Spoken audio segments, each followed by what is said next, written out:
Bienvenue dans des Mama Lounge. Je suis Kitio, maman, femme ambitieuse et créatrice de ce podcast. J'ai créé cet espace pour t'aider à souffler, réfléchir, te reconnecter. Ici, pas de jugement, juste de vraies conversations sur la maternité, les émotions, les doutes et cette envie profonde d'être soi, même en étant maman. Alors, sers-toi un thé, mets-toi à l'aise et entre dans le lounge.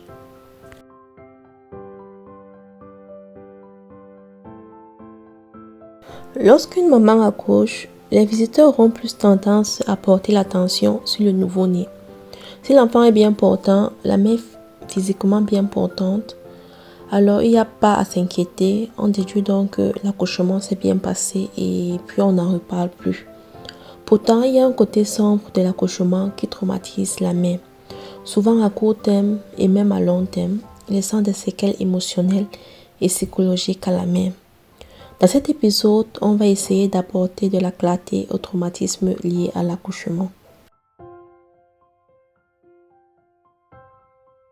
Sincèrement, on souhaite toutes accoucher sans césarienne, sans douleur atroce, ou bien même du personnel soignant soucieux présent, un soutien moral de nos proches. Dans certains cas, la réalité nous révèle tout autre chose. J'ai suivi l'histoire d'une jeune dame qui a tellement souhaité accoucher par voie basse, mais au final, on a dû faire une césarienne d'urgence car le rythme cardiaque du bébé n'était pas normal.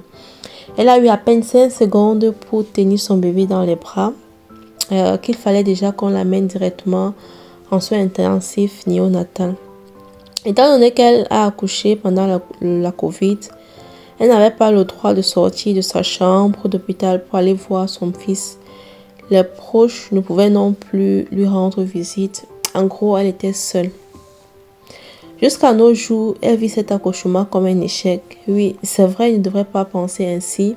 Malheureusement, elle ne peut pas s'empêcher. Il y a aussi des cas où on ne se rend pas du tout compte qu'on a été psychologiquement touché par un accouchement compliqué, jusqu'au jour où on retombe à nouveau enceinte. Et ceci a été mon cas. Pour ma première grossesse, j'ai mis presque 48 heures de travail, de douleurs intenses, ça faisait tellement mal. Et 48 heures, c'est long, très long, surtout pour une première grossesse. Jusqu'à 2 mois après mon accouchement, il était difficile pour moi de marcher. Il fallait toujours que je marche doucement. Sinon, lorsque je marchais rapidement, je ressentais des pressions au niveau de mon bas-ventre.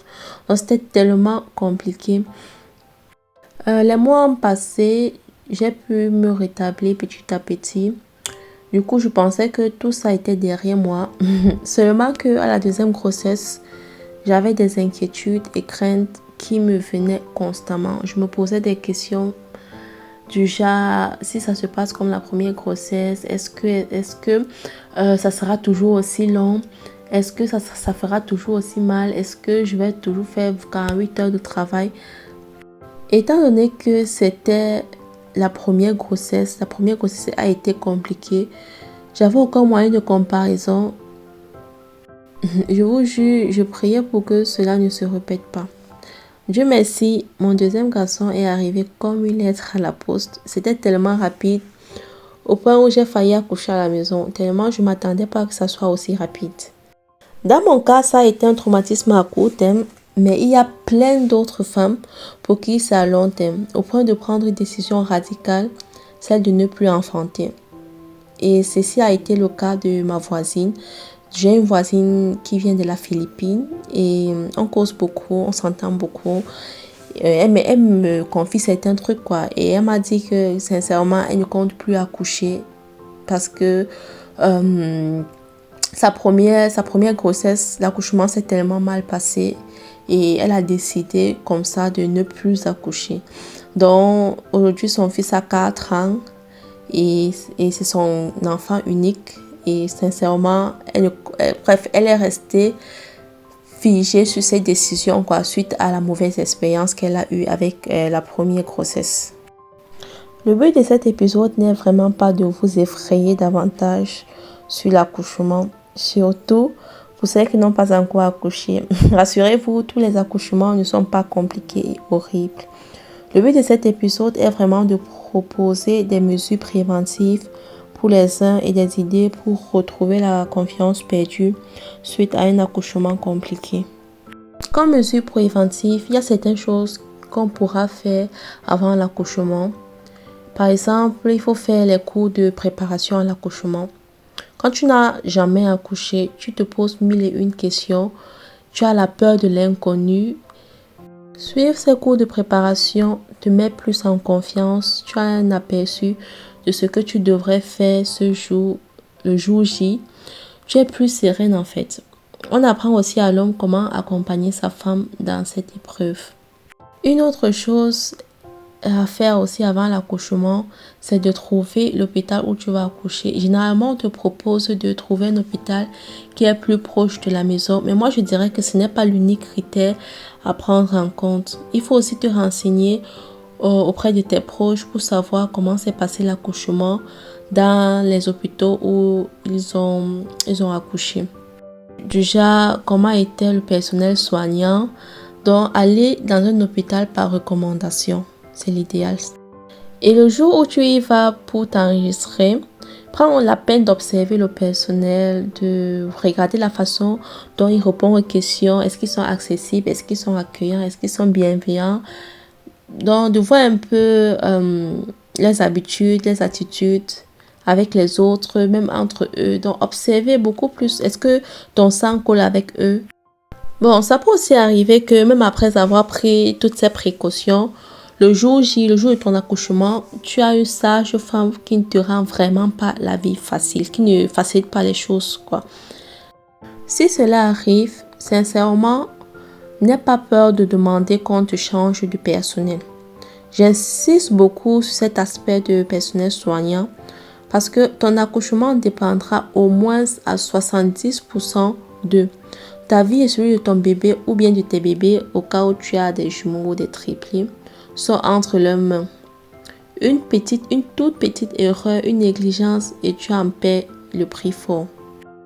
Les sages-femmes sont aussi là pour t'accompagner émotionnellement, te guider, te rassurer, te mettre en confiance.